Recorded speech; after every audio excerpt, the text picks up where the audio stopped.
I'm Richard Porter. I'm Johnny Smith. And this is Smith and Sniff, a podcast in which two friends talk about cars and many other things. I'm in Ireland. I am actually drinking a pint of Guinness right now, and I'd love to say that I'm surrounded by the Corrs, but I'm not. So two out of those three things, I'm doing all right. Any members of the Corrs in your hotel room at the moment? I'd love the violinist and the lead singer to be hanging around, but they're not. They're just not. Okay, I'm just going to put that out there. Okay, I know. So where are you in Ireland? I am near Bangor. Okay. And so north. I'm in the north. I was in the south yesterday, sort of Dublin, and then went via some nice coastal roads, and then first time in Ireland and all that. Enjoying it, having fun, loving life. You know, so this is your first ever trip to Ireland. Emerald Isle debut. Yes, that's what that is. And it's going by too quickly because I've got to get the ferry at some stupid unholy hour tomorrow morning. And I felt like there's unfinished business here. There's still lots to see and do. So I have to come back. Are you allowed to say what you're doing over there? I'm driving an electric car, doing a bit of a review, just like a bit of an interesting little road trip and all that. And I have been in a car cave today. Lovely father and son spec car cave, and I've sat in a couple of mantas today, and I don't mind telling you. Oh, yeah, I have. Manta. I know, manta, absolute manta, and I've stroked. I've stroked. Are you the Archbishop of Manterbury? I've never heard that. The Archbishop of Manterbury is so in a white Berlinetta, or would it be? Yeah. Oh yeah, ecclesiastical white. Ecclesiastical white. Berlinetta. That's definitely a white. Yeah. That's a cabaret singer. Yeah, I was going to say. Okay, so you had a productive time, but you're drinking a. Yeah, listen. Drinking a Guinness. How is it? Do you know what? I had to do the cliche because I've heard the stories, and by F, it's true. It tastes really smooth. Yeah, and I'm not Are you a guy. Guinness drinker? I don't think I've ever seen you drink a Guinness. No, do you know when I last drunk Guinness was just before the millennium? I'm pretty sure. Oh, so I was a much younger man. Well, yeah. Talking of things you haven't done for a while. Yeah, I went out for a quiet pint last night with a mate. And it really was. It was just let's have a couple of beers, you know. Intimate setting. Quiet. Went to a lovely little pub in downtown Bath, and it was really quiet. Like by the time we left, and we left before closing, it was that kind of night. Yeah. I think we left at 10:30. We were the last ones there, you know. So it was that kind of low-key evening. But I thought we'd said when we were arranging to meet that we were going to go for a curry, and then somehow that plan just fell away. And we had pints. Oh, just drink. I hadn't had any dinner at all.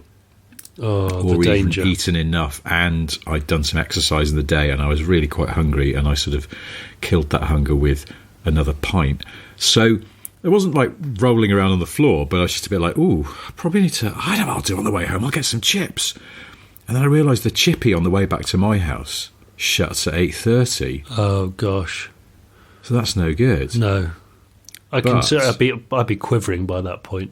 Well, I was suddenly a bit like, I just only start walking and then sort of night air hits you, and I was a bit like, ooh, I think I'm a bit drunk. Did you say night air? Night air. Quite like night air, yeah. The air of the night. R.E.M. never did a song about that. They missed that one, didn't they? I suppose if I'd chronically misjudged my approach to one of Bath's many historic bridges, I could have been night swimming, but instead I kept on going. And in one of the sort of open, not quite a square, but one of the kind of open public vistas in the historic city of Bath, there's a bloody kebab van. Oh, well, because I guess that's historic. The students. Yeah, historic. A Georgian kebab van. Was it a pre-internet kebab van? It's been there that long. Well, it's allowed. all I can tell you is, I looked and I went, as I got closer, I was like, bloody hell, they do chips. I'm getting some chips. I'm going to get some chips and I'm going to walk home with chips. This is fantastic. My night's just taken a turn for the better. And as I was at the counter, no one else there. And I don't know what came over me, but I went, all right, mate, and have kebab meat and chips, please. Loads of chili sauce. You filthmonger. I don't think I've eaten that since the turn of the century. No, I was just about to say that. That would have been 1990 something, wouldn't it? I might have. I'm trying to think. I don't know. It's an easy 20 years since I've had kebab meat and chips because it's filth. It's filth. Kind of thing. It's grot. Medically, you should only eat it in your 20s and then stop. It's like, I mean, it's almost like smoking. It's like if you stop early enough, you'd probably be okay, but just don't, God's sake, don't carry on into your 30s and 40s. Fool's play. So I have to admit, it hit the spot. Yeah. But suddenly the night became very old school because, I'm 47. I shouldn't be doing this, but I'm walking home. Yeah. In that sort of probably slightly like my tracking's out. Slightly, I was going to say slightly diagonally, yeah. So you're crabbing, and I'm eating with a little wooden fork. I'm eating dirty kebab meat and chips with chili sauce, nice punchy chili sauce on there as well. It makes your lips go all fiery. Don't like really it. Fiery, yeah. And I should have, I thought about it. Maybe I should have got a can of pop, something a bit random as well. But I didn't. I hadn't. So old fashioned. But then the walk home then involves eating the kebab meat, having to go for a wee in a building site. Again, very old school. Haven't done that for a long time. That is brilliant. But then that's also, brilliant. I felt like it took me about 2 minutes to get home. I realised from sort of back timing everything that in fact it took me way longer than normal. Partly because it's uphill, but also because I think I just got the swerves on. And part of the way along, there's those little electric scooters that are sort of infest a lot of cities now. They've got them here. People they just leave them everywhere. Yeah. I can't be asked to walk the rest of the way up the hill. I'm going to get one of these scooters. What? Yeah. Did you? Well, no, I downloaded the app. I was standing there in the street, downloading the app, and then trying to go through the process of registering. Oh, that's dull as fuck. Yeah, I gave up. I was like, don't be a lazy twat, just walk home. So I walked home. I didn't. It's only when I got home I then discovered as well, actually, they shut off at 11 o'clock. What, the scooters do? People like me.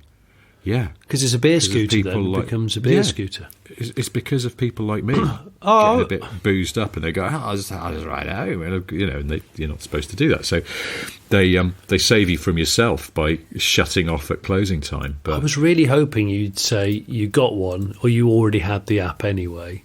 And that what you were actually you were able to be so relaxed behind the bars that you could use that immense EV torque and just hold the wheelie at high throttle while eating kebab meat. But you never come off the throttle, so all you do is shift your body weight further and further back as you're holding more gas, as it were. But the problem is then you realise you're at VMAX and there's nowhere to go. We're just stuck in an infinite loop of I'd just be circling the city on the back wheel, just hoping it ran out of battery.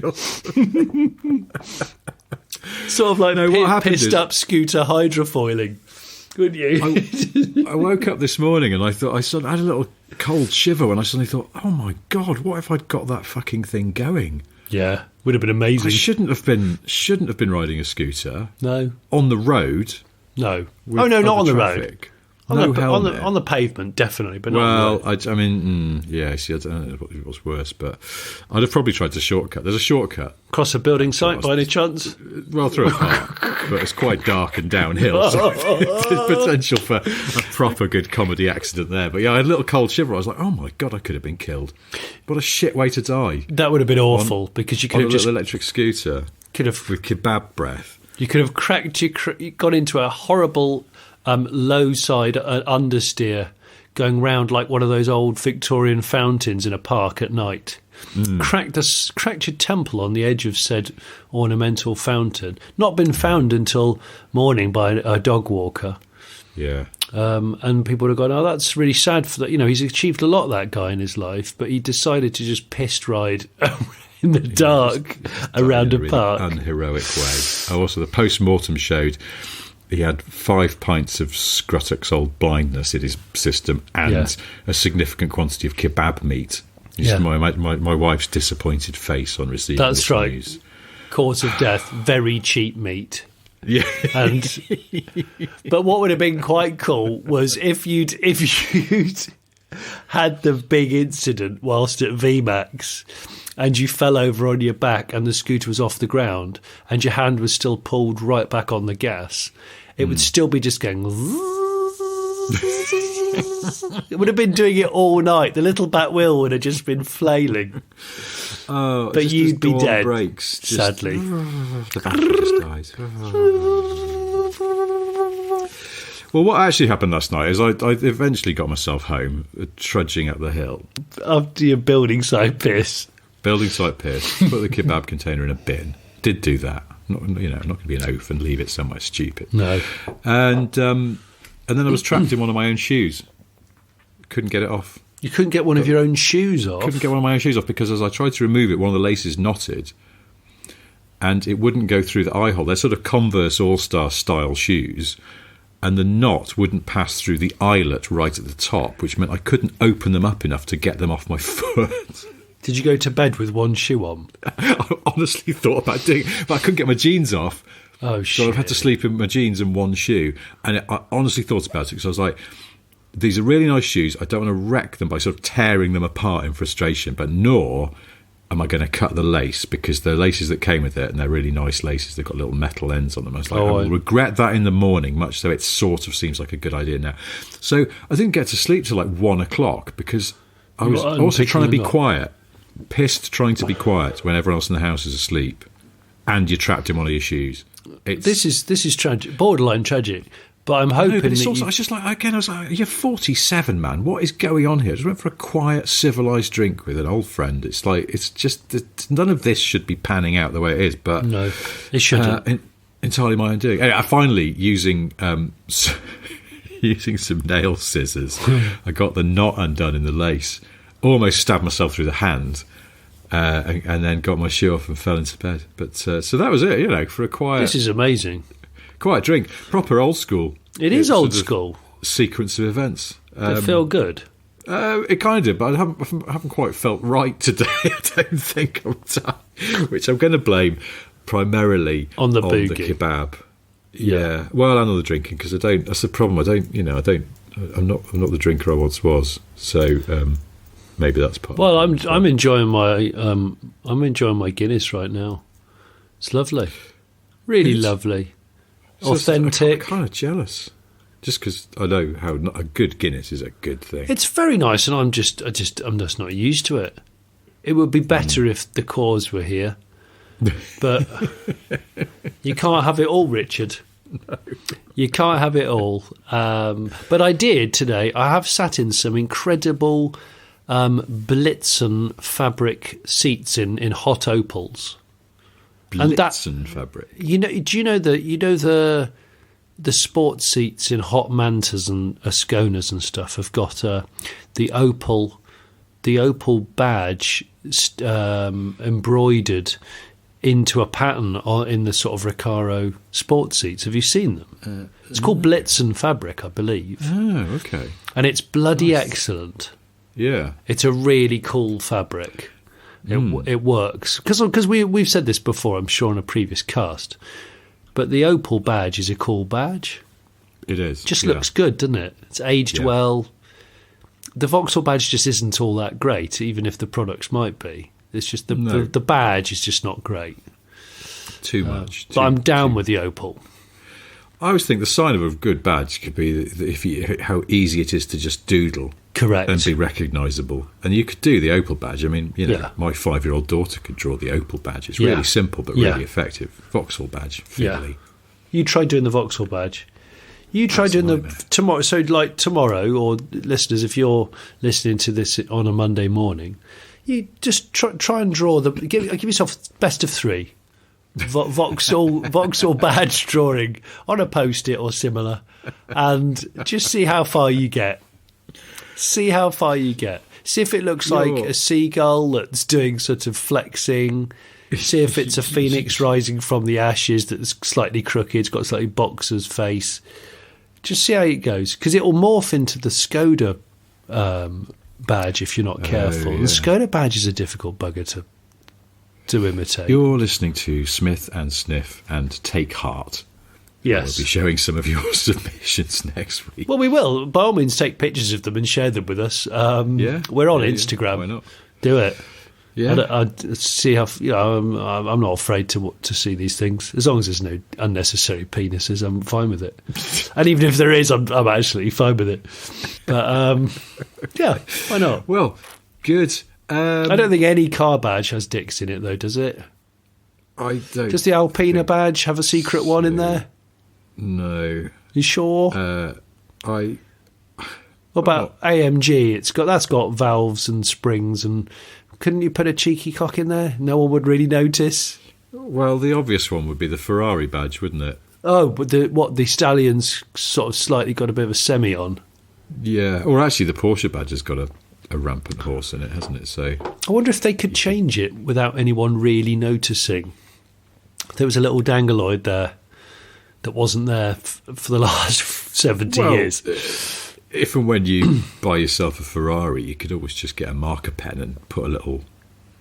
I could put a bulbous tip on it, couldn't I, on the under tray?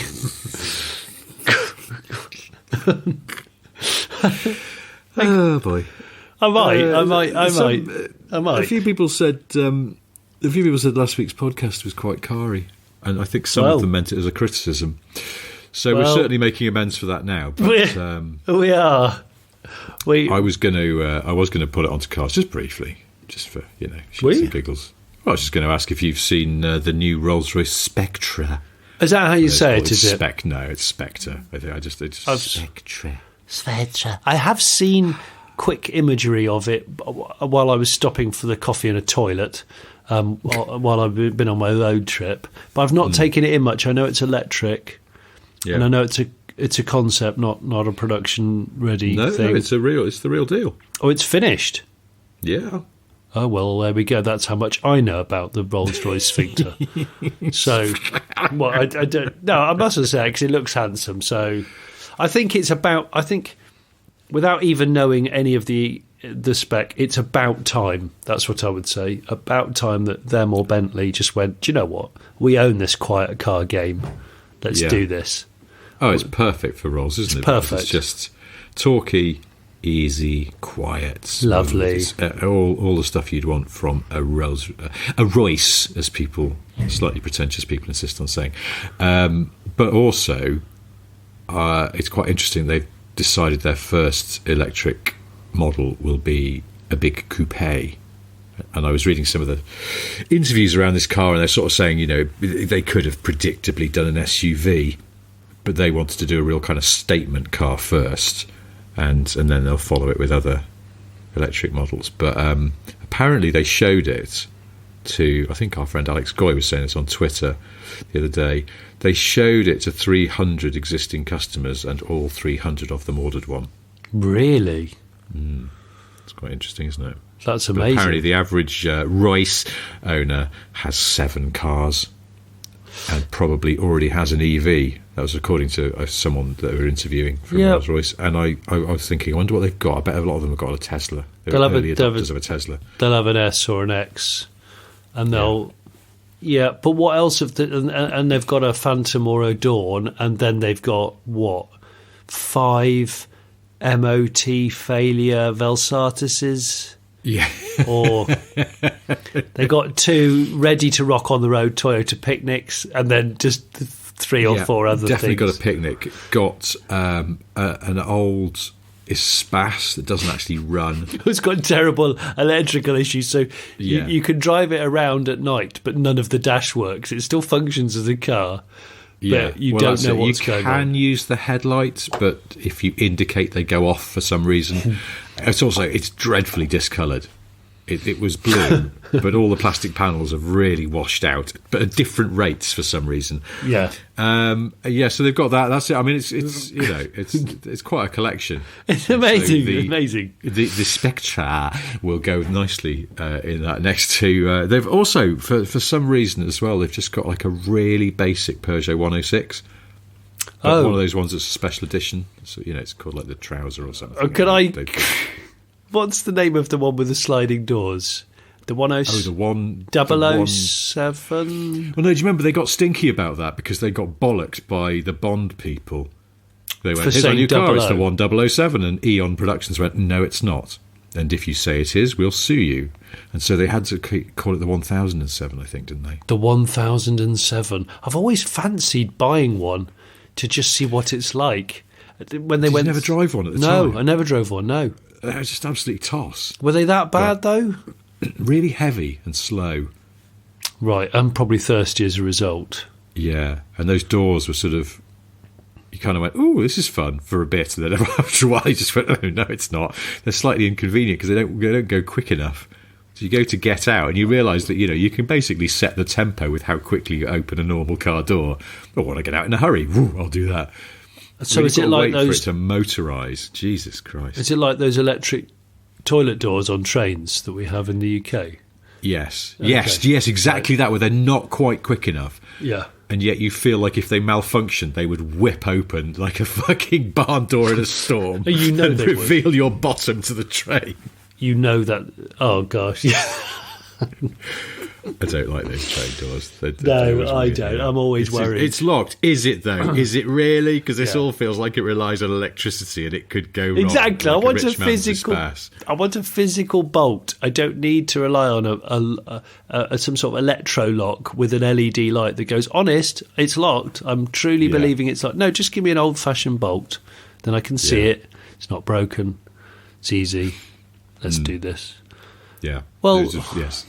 The other thing I was going to raise, which I meant to mention to you weeks ago, also an electric car, is that new Smart. Yes. Sorry, someone's banging lots of hotel doors near me. It's nothing to do. Yeah. The Smart #1. Have you seen this? It's the new Smart, which has been made in association with Geely of China. Yes, I have seen it. And I'm precious about Smart. I don't know how I feel about it. It's not very small, is it? I mean, it's not massive. No, but that's sort of, it's a Smart. That's what they did. They were roomy but tiny. Sort of their thing. What caught my eye about this? I think you are supposed to call it the #1. Really, #1. Yeah, and it's got a real whiff of, that meme with Steve Buscemi with a baseball cap and a skateboard going, hello, fellow kids. It's that, isn't it? This is like they've had a marketing meeting and gone, what do young people like? Oh, hashtags. They love hashtags. Let's call it the #1. And the striking thing for me is that the Brabus version has 422 horsepower. I just went, that's frigging crackers. It's a small hatchback. Yeah. Was there a breakdown in comms? It should have been like 222. I don't know. But someone just changed the number. That's way more. It's just, I just think that's stupid. I don't see the point. And this brings me on to something that has occurred to me a few times recently, inspired by an incident I had at a roundabout near Bristol with someone in a Tesla. Okay. What I've realised is electric cars, most of them, have pretty keen response, don't they, from the off? And of course, all the talk is there as soon as you want it. Yeah. And when it comes to merging onto a roundabout, that some people, particularly sort of indecisive driver, go, oh, there's someone coming, I think I can beat them. No, I won't. And you can probably sort of apply a bit of throttle and then have second thoughts and lift off, and it's fine. An internal combustion car, actually almost nothing's happened, particularly if it's got a clutch that you're operating yourself. Yeah. Electric car, you go, I think I'm going to go, put some throttle on. No, actually, no, I'm not. By the time you've thought that, you're actually already launching across the roundabout, which is what this guy in a Tesla Model 3 did to me. I saw him and I was like, is he going for it? Oh, my God. And he really cut across my bows at quite a lick. I was a bit like, Has he done that deliberately because he knows he's got that oomph, or has he accidentally sort of gone, I think I'm going to go, and then realised he was in deep? I don't know. But did he go across the actual middle of the roundabout, which is sponsored by someone and landscaped? He did, though, go straight over in a way that looked like maybe that's not what he first intended to do, and I thought... particularly because it was just odd, and I thought this is going to be a growing problem that most EVs have a lot of power, but also a lot of torque that is instantly accessible in a way that people coming from internal combustion cars are not used to. No, because there's no lull, is there? So it's So there's capacity for a lot of really cockeyed accidents to happen in sort of roundabouts and junctions and things. Just a thought. No, maybe I'm wrong, but it just occurred to me that might be an issue, particularly if you've got a very small Brabus Smart #1 with 422 horsepower. Well, I think the more I drive electric hot/mild hatches, is the more I realise the performance mode button that you have available to you, the intense mode, whatever it is. I just don't use it because I go, actually, what do I value more? A comfortable ride and half decent range ability. And unless I've got 80% of the battery left and I've got to just do 20 miles and then I know it's going on charge, in which case you can just squirt it for all it's worth, I just tend to go, I might go hard here, but you know what, I'd more rather just conserve my battery a little bit. And so maybe that makes me a boring bastard. But what I do now is I counteract it with drum and bass. So like last night, I was, instead of going into performance mode, this is what I do now. I've just decided to do it. I immediately put BBC Sounds on and I was listening to the drum and bass mix. So instead of pressing, I think I was hovering over the performance EV button, the intense mode, whatever you want to call it. I thought, no, I'll go intense, audio intensity, but actual still be hypermiling. And it's quite a nice feeling. Let me tell you that, Richard. It's quite a nice feeling. So I was bouncing away, really roasting the speakers, whilst still getting at least 4 miles to the kilowatt hour. And that's progress. I didn't tell you, or did I tell you? I can't remember if I played it to you. A few weeks ago, and I was desperately trying to avoid doing proper work by instead knobbing around making little bits of music, and I made that Fiat Uno sort of stuff. But did I tell you that I made a drum and bass version of our theme tune? I don't think you did. Did you? Yeah. Oh, maybe I thought. I don't know whether I sent it to you. Is it good? I wouldn't go that far. It's noisy and fast, but and it's only like 10 seconds long or so. We'll play out the show with it if I can dig it. Please out. do. Please do. It might be a good. Yeah. I like that. I just the way I got started, which I imagine is how most drum and bass back in the day got started, is you dig out the funky drummer sample and then speed it up to an idiotic degree, and that's about how drum and bass should be made if you're doing it properly. I like dirty drum and bass, but I also like soulful, slightly vocal drum and bass. So I like both ends of the spectrum, I feel. Yeah, I like that sort of gentle... It's probably got a sub-genre name, hasn't it? But there's a kind of gentle version, which is like really sort of skittery, fast beats, but then the rest of the music is quite soft. Mellow, melodic. I think that is soulful drum and bass, I think. Is it? I think so. I'll ask some drum and bassists next time I see them. There was a oh God, what were they called? Higley or something, and someone else that used to do. I have to look this up now. Bother me. But in the meantime, also, by the way, never let it be said that I don't listen to you, because I have booked in to borrow 2 cars in the next month that are ones that I thought I've got to try these because you've told me they're so good. Oh. Which is the MG4 and the Kia EV6. There we go. They are good. They're both very good. I'll report back. But yeah, but you were so effusive in your praise for them that I thought, well, MG4 is a proper disruptor. MG4 is pissing a lot of OEMs off right now, I'm going to say. You think? I do. It's a hell of a package. It's a hell of a package, guys. I'm telling you now. Guys, listen. Oh, this is the track I was thinking of. I won't play it for copyright reasons. Hispania by The Good, Too Bad and Hugly. Oh, and Okay. it's a drum and bass track, but melodic and excellent. I'll put a link to it in the Do it, show notes Richard. for patrons. Fire that off. Pull that trigger. It's a lovely track. Now, I also, my little things I've jotted down to talk to you about this week. Yeah. I've got to ask you. Yeah. How did the school careers talk go? Oh, yeah. It was daunting, and I didn't have any idea what to expect. And I got quite a wide spectrum of people, of kids, coming along, and some of them were very eager with their questions. Some of them kind of just stood there I can imagine going to a comedy night where you're like, right, I've turned up for comedy, impress me, make me laugh now. and I felt under the spotlight and slightly pressurised. So then I did the kind of talking for two people, because I said, look, if you're unsure of what to ask, but you feel like you're interested in the general subject of journalism and media and how this world kind of works, there's a lot of skills which apply. And I just went into sort of a quick blast of how I got into it, why I like it, what sort of skills I think will apply well to it. So if you've got them, you might be thinking along the right lines. And I think by the end of it, I realised I'd only drunk coffee and I'd not drunk any water, and I had a sort of very tight head because I'd done loads of talking. I'd done loads of talking and not enough drinking. So Tight head. I had a very tight head, and and I didn't bring any visual stimulus with me. Some of the other, there were some other people who were there doing. There was a lady who does the marketing for Victoria's Secret, and I don't think I could compete with that. Oh, she brought lots. She brought pictures as well. For She all these brought teenage boys. billboards. There was some billboards and stuff, and some like interesting backdrops. I had none of that chisel.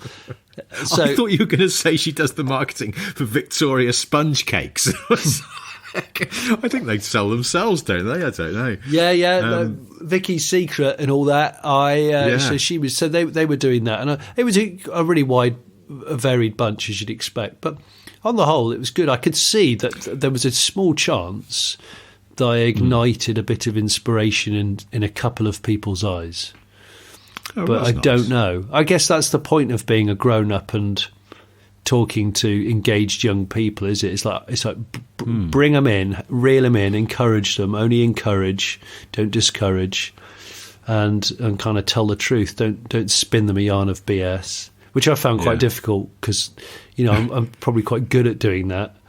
So I left my BS webs at home that day, and it was really good. I had one person kind of going, I never thought I could do a job involving cars using the subjects that I really like. And I went, well, almost certainly you can. And they were more interested in things like R&D, in engineering, and I just started reeling off as quickly as I could, like all the jobs involved in the car industry. And I said I couldn't possibly stand here and tell you how many there are. There's hundreds and hundreds and hundreds and hundreds, and everything from sensors for crash protection to actually being a test driver to learning about different suspension to different tensiles of materials and the lightness and the strength and the cost of materials. I mean, there's everything, isn't there? Everything. But they were, I think, I just said to them, look, basically, you don't exactly know what you want to do yet, because you probably don't exactly know how many jobs there are in the general sphere of what you're interested in. And so just go forth and kind of explore the rough sphere of what you think you're into, and you will probably find there's a job in there that would suit you, and go for it. And if it doesn't quite work, there's probably a little spur off at some point, of which I think we've all had. I've had a couple of spur offs, and they'll take you down a path which is similar but not the same, and maybe suits you a bit more. And with that, I downed 7 shots of apple sours, and I walked out the building, leaving my laptop on full display, unlocked. Threw the last shot glass over your shoulder. I did. And just walked. Yeah. I did, in the school library. Peace out. Yeah, that's right. bitches, and then you were gone. Just so long. I said so long, bitches, to the careers officers, and then I went. Yeah, so that was good. Actually, sayonara, squares. He screamed. As he then tried to walk, he walked out of an alarmed fire door into the playing fields. I just went, screw you again, and go home. I just walked straight out. Anyway, so yeah, that was cool. That reminds me, I had to do a talk once when I worked at the BBC about how you write scripts. Oh, did you? I suddenly realised I didn't really know what I was talking about. But I had that moment that you had where there were other people going before me and they'd all clearly done loads of prep and they'd brought in visuals. They were playing stuff on a big TV at the front. Yeah, that's just a lot. They'd got things to hand out and I had nothing. Oh, gosh. You have to replace it with your voice. Interesting voice. I just hadn't prepared enough, and I was sort of trying to think, what else can I say here? What else can I say here? And I was sitting there, and then it was the top floor of a BBC building in White City in West London, and suddenly from this, because I had quite a good view across the area, I suddenly saw a Eurostar train go past. Oh. And this was when the Eurostars used to go out of Waterloo. And I was totally distracted by it. I was like, why is there a Eurostar going here? This is West London. Where could it be going? It wouldn't be going to Paddington. Why is it going on the tracks here? I wonder if they service them near here. Where would that be then? And I suddenly realised I'd gone down like a sort of a rabbit hole of thought that was unhelpful to doing a talk about how to write factual scripts for the BBC. It was fine. I bullshitted my way through, and but never got asked to do another one, which I think is probably quite telling. I was about to ask you that question. Yeah, and they loved it so much. I've been booked 4 times. Yeah. No, they loved it so much. They went, let's keep this precious. Let's not try and repeat. You had lightning in a bottle the way that you transparently just bullshitted your way through about 15 minutes of nothing. Yes. Let's not try and do that again. Let's keep it for precious memories for those who were there. Keep it for shits and giggles, Richard. Yeah. Oh, well, I'm glad it went well. I'm glad you were able to sort of inspire. How old are these kids? They're teenagers that you were talking to. Yeah, they're teenagers. Yeah, they vary from about 13 to 16, something like that. So I was trying to fathom out which ones were going to be the toughest crowds. But yeah, I think on the whole, I survived. I did okay. Yes. And what did I drive there in? I'm trying to remember. I think it was a Cupra Bond. Please, your Dodge. Say it was your Dodge. No, it wasn't. It wasn't a big smelly Dodge because I thought I was going to be progressive. And I'd be in an EV anyway because I was trying to explain to a couple of them about the fact that, you know, there's this wide interest in the car world and you can be future, you can be past as well. It's okay. Just like you can enjoy a bit of vintage fashion, but also look at high fashion, you know. So yeah, I think I sounded like I knew what I was talking about. So I'm okay with Well, that. that's half the battle, really. And well, listeners of this podcast will know that we've got our shit together. And yeah,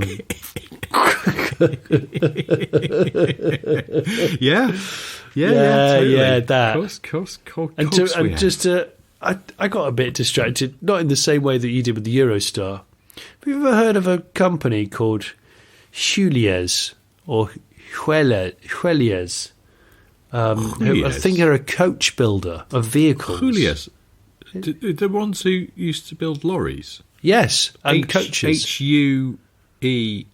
Heulliez.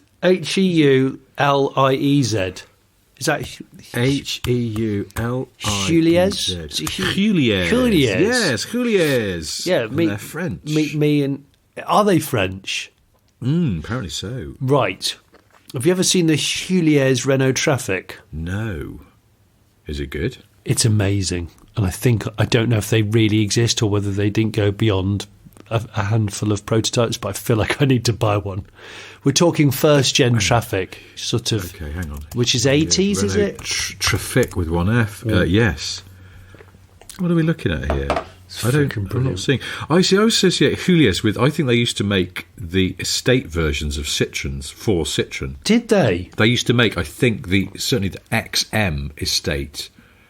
Because that's a great they car. Worked out that they're sort of the estates were lower volume. They used to farm out the construction to. I reckon if it's French, are they Juliez? or Oulier. Oh, they could be Oulier. Said. Oulier. Oulier. Me and Oulier down by the Oulier. schoolyard. Yes. Yeah. Off of Paul Simon.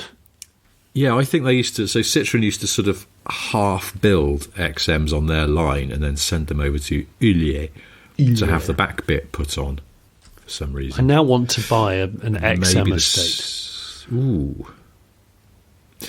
Somebody told me from one of my boring car trivia books that the XM estate, the rear doors are slightly different, but it's all just it's all cobbled together. There's basically sort of like a plastic cap on the top of them to make it fit the estate roofline. Oh gosh, that Oulier used to put on there.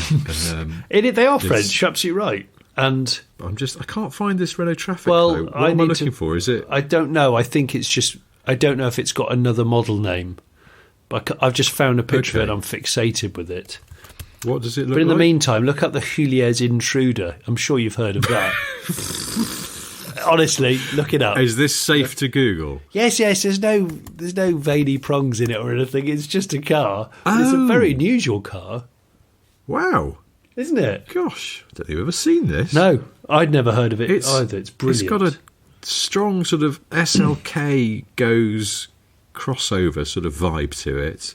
Ultra short wheelbase, possibly looking a little bit aquatic. I love it. Yeah. I think it looks brilliant. And at the back, it's almost a BMW Z8. Oh, yes. Isn't it? Yeah. Yeah.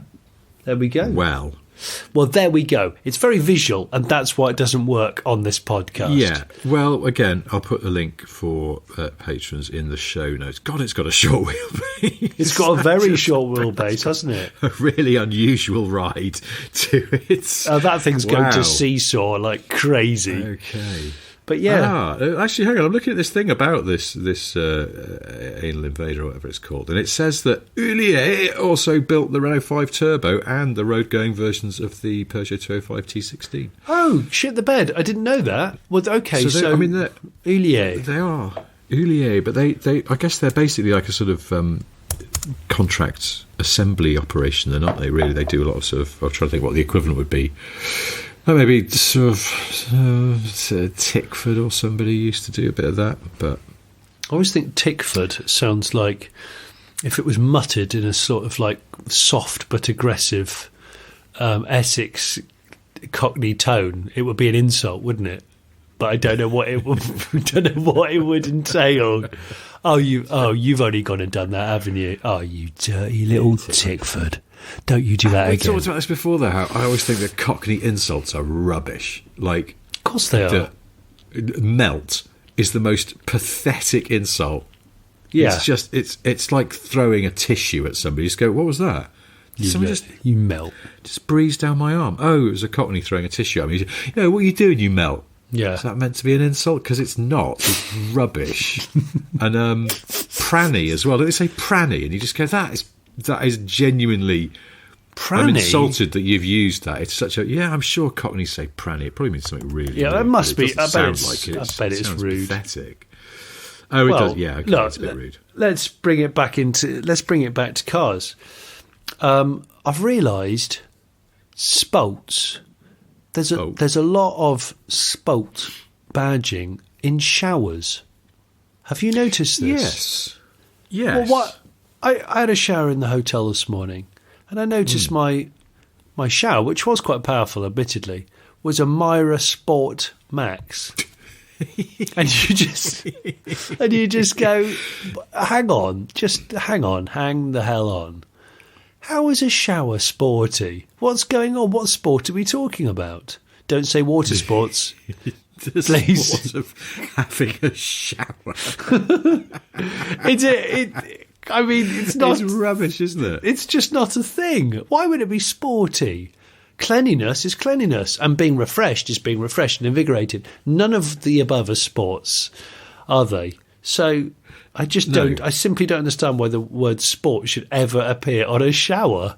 But the shower industry has been taking a leaf out of the caravan industry's book, surely. Oh, completely. In giving really mundane things really overdramatic names, because otherwise I don't get it. I don't get it. Anybody experienced this before? It's the word sport on shower. Shower. I was trying to think. I remember staying at a mate's house, and he had one of those. They're usually power showers, aren't they? They've got the over the top. Yeah, names. they are. Yeah, because they have the casing that you put the things on. And they had. I remember they had a shower. They've put a new bathroom in now, so it's long gone. But when they bought their house, it had a power shower with a ridiculously over the top name. Sort of like Aqua Hammer or something. But I always used to when I'd stay over there. I'd be like, who the frig signed this off? It's like it's a shower. It's a shower. This is what I mean. In? What's going on? Well, I mean, I'm sort of loath to pursue this anymore because, my goodness, we're still getting a lot of pictures of air towels. Jet towels. Sorry, jet towels. Get it right. But I don't know. Some comedy, over the top, needlessly punchy power shower names would be a little change in exercise. So, keep them peeled, people. Come on. We're always sporty showers. Show us your sporty showers. Sporty showers. That's a Cockney insult. It's a Cockney insult. Sporty shower. You sporty shower. Don't you dare stare at me like that again. It is though, isn't it? Sporty shower. Yeah. Don't you dare. Yeah. Don't you fucking dare. You look at me like that again. You sporty shower. Well, in Ireland I have noticed something. I don't like the number plates. There's a lot of it's like a bold, rubbish-looking font on the number plates. Yes, and I find it irritating. They're a bit sort of messy somehow, aren't they? There's too much. They are messy. It's like they're squashed a bit, but they're in bold.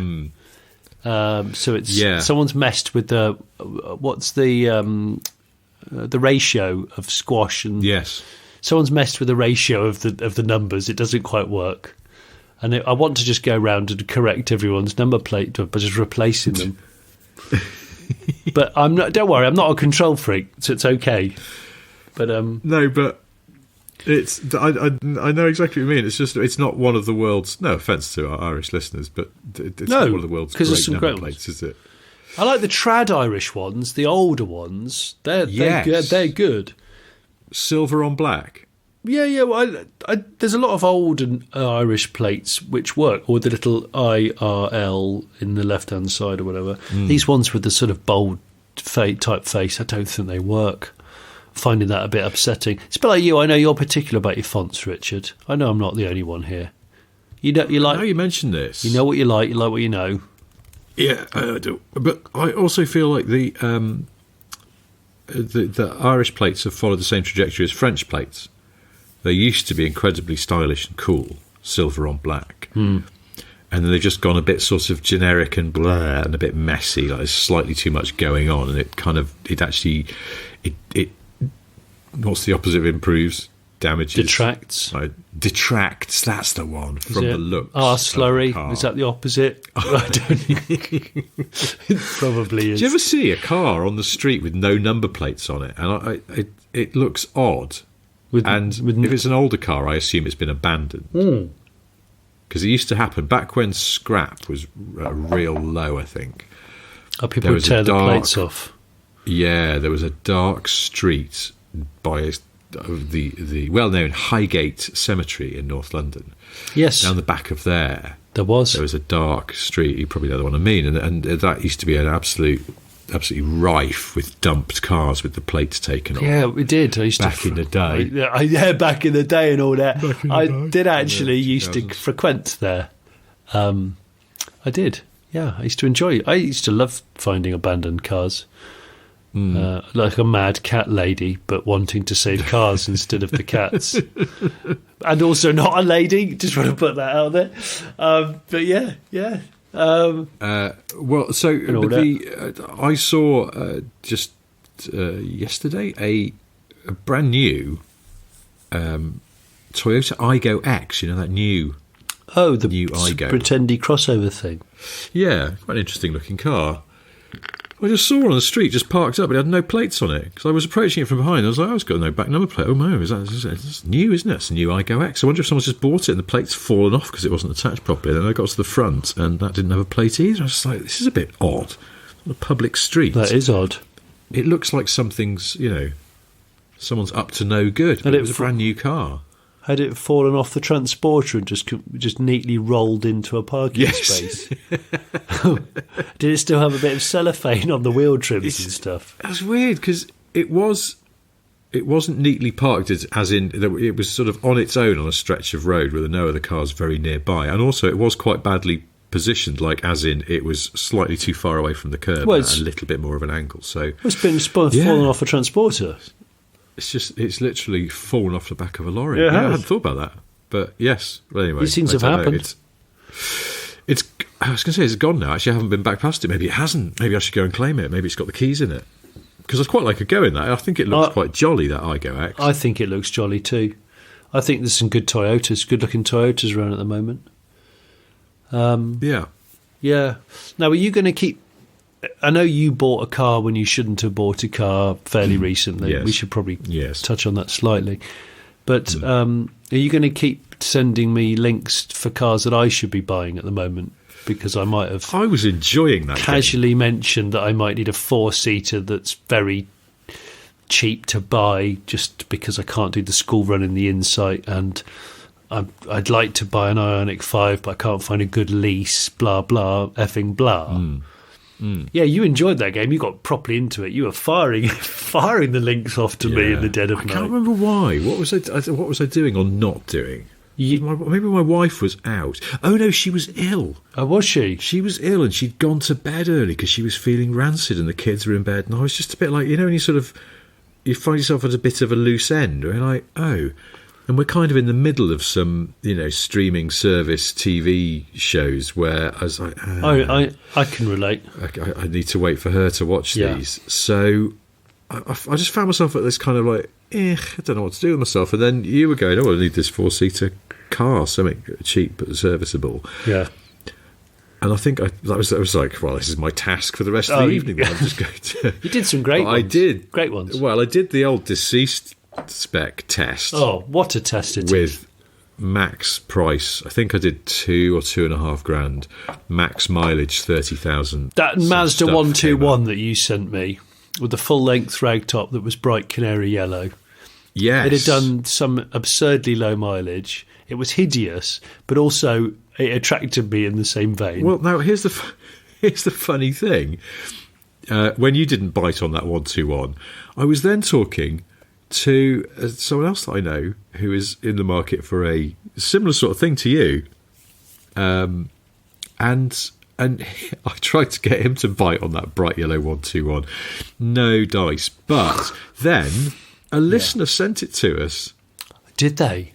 Out of the blue, and now I can't flip and find it, of course. But I wonder where that would be. God knows, I can't remember which channel we have too many lines of communication. That's the thing. Yeah, I feel like we do.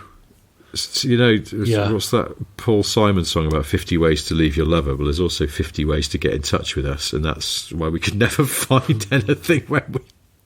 It's so true. It's so true. I'm so sorry if you're listening and you went, that was me. I sent you that bastard Mazda. But they sent this. Went, have you seen this? And I didn't know until I clicked the link. It was that same car.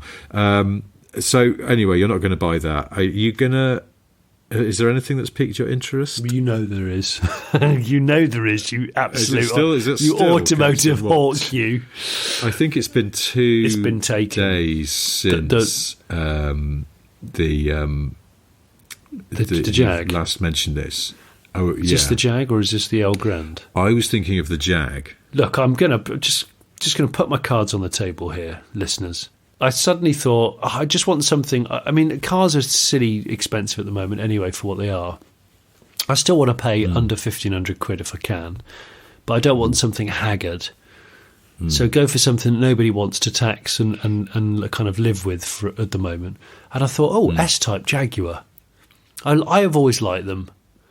They do some tasteful spec ones. And then I found a couple of Spalt models that were kind of dechromed, aren't they?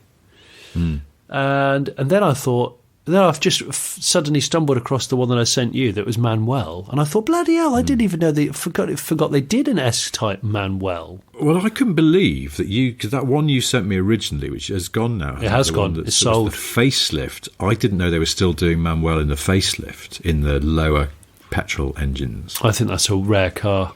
I feel like I should have bought it unseen. But it's gone. So, yeah, a 2.5 litre, or they did do a 3 as well, didn't they? V6 Spalt 5-speed Manuel on the S-Type. And these cars are under 1,800 quid, a lot of them. Some of them are closer to £1,000.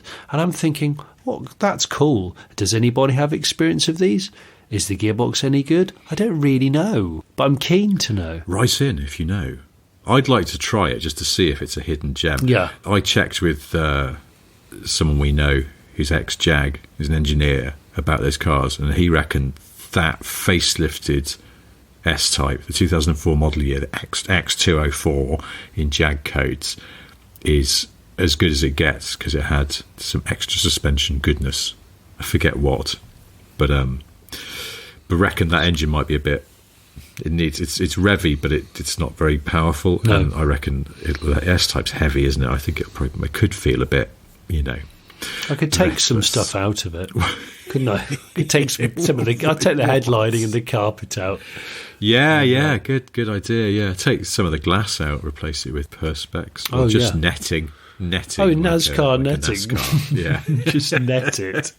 But you've since found another Manuel, and that one looks really good. And the one with the red seats. Yeah, the one with the oxblood leather inside. I'm thinking that looks a bit jingle. But I also... I'm a sucker for a red leather seat in a car. I think it could work in that. But it works well in a black car. It's a good combo, that. But I don't know. I kind of want a sort of... I want a boxy MPV in some ways that nobody really wants, that's fairly low mileage and just is there. And I think a kind of box for the children that I can use to lug car parts around and household-related detritus could be a good thing. So if anybody's got one, I don't want to pay a lot of money, okay? But I don't want a shit car. I'm a very picky bastard.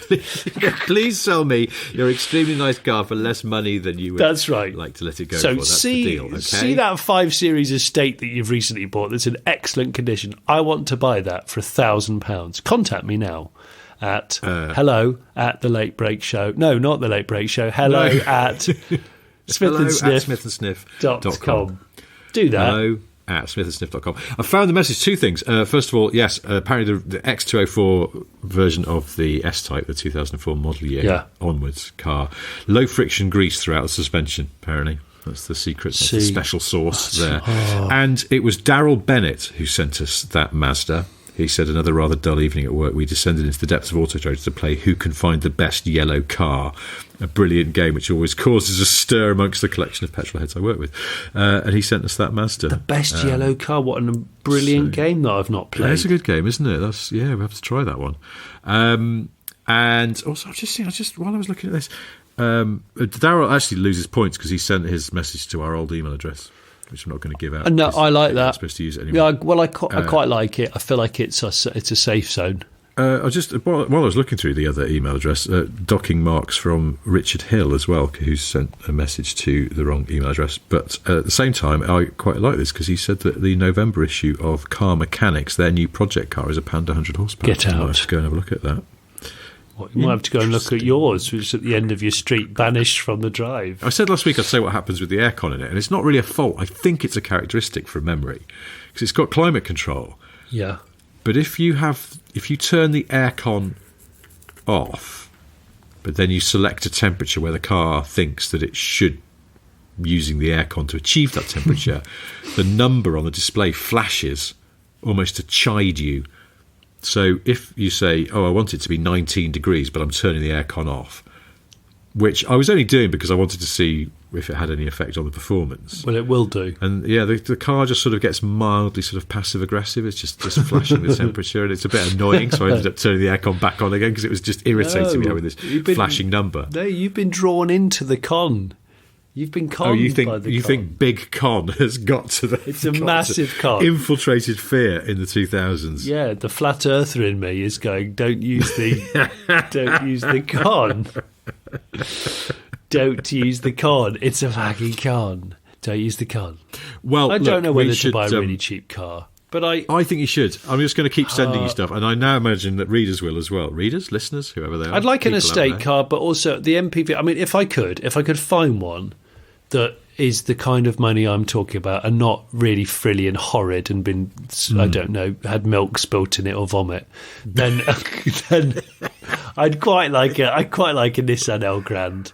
I do like the sort of JDM people carrier that's fully spec'd unnecessarily. We'll come back to this next week, and we'll see. A, has Johnny bought a car, or B, has Johnny been inundated with people going, "Hey, I've just found a Seo Penza for sale, and I think you should buy it," even though it's completely rusty and someone's done a milky burp in it. But I don't know. We'll see. This could run and run. Who knows? Or you could just shut it off at the pass or head it off at the pass. Shut it off at the pass. Shut it off at the pass. Is that power assisted steering? What? Yes. Quite tired. Yeah. This last night catching up on me. This Guinness is heavy. Yeah. Oh, I need a nightcap with the Corrs to help me. Just pop down to the hotel bar, see if They'll be down there. Yeah. Rebel without a cause. I'll be the rebel. You're the rebel without the and cause. I don't have the cause. Yes.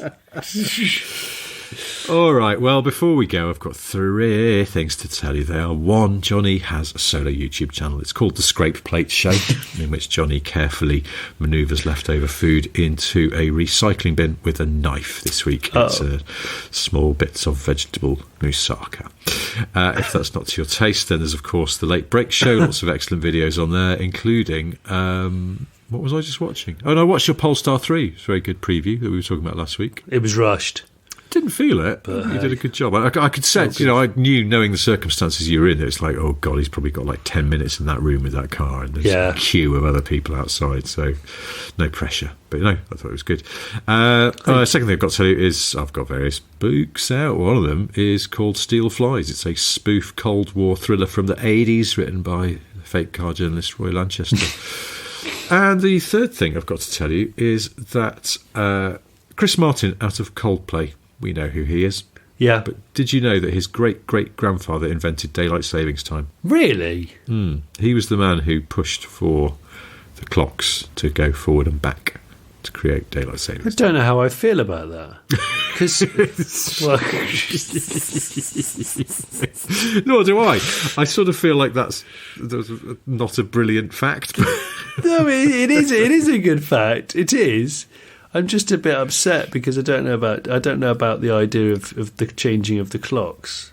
I think it's just annoying these days, and we should just leave it be. I wonder if that's why Chris Martin wrote the Coldplay song Clocks. I bet it. If it's about his great-great-grandfather. It's just it's probably their best song of all time. Now, we really do have to stop, lovely. but I cannot let this pass. Why? And now, of course, I can't freaking find it. Somebody sent us a version of You're the Voice, which we discussed a couple of podcasts ago, whenever it was. Is it a Halloween lantern that's actually made of skin? No. All right, okay. I'm just asking. God. Just asking. What's wrong with you? No, it's it's You're the Voice being performed by Coldplay. With Peter Farnham.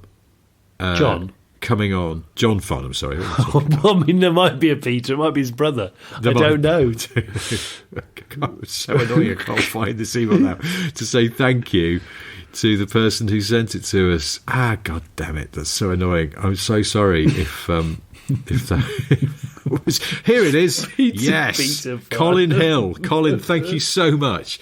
He said, I'll put the link up for patrons. Live Coldplay on stage in Australia, and Chris Martin says we're now going to do the Australian national anthem, and they start doing You're the Voice. John Farnham comes on, the crowd goes bananas. It's extremely uplifting. Wow, so he knew Martin knew all along that was there. Exactly, yeah. He does his research, does Chris? All right, well, anyway, you finish your Guinness. I'm just going to go and lie down for a bit because we're recording this in the evening, by the way. Johnny's not having a Guinness for breakfast. Just no. Although pre-war, it was advised for people who are feeling a little bit weak. Yeah, but it's the iron, isn't it? Yeah. It's the iron in it. Okay, well, we will do this all again next week. But until then, thank you ever so much for listening. Goodbye. Bye now.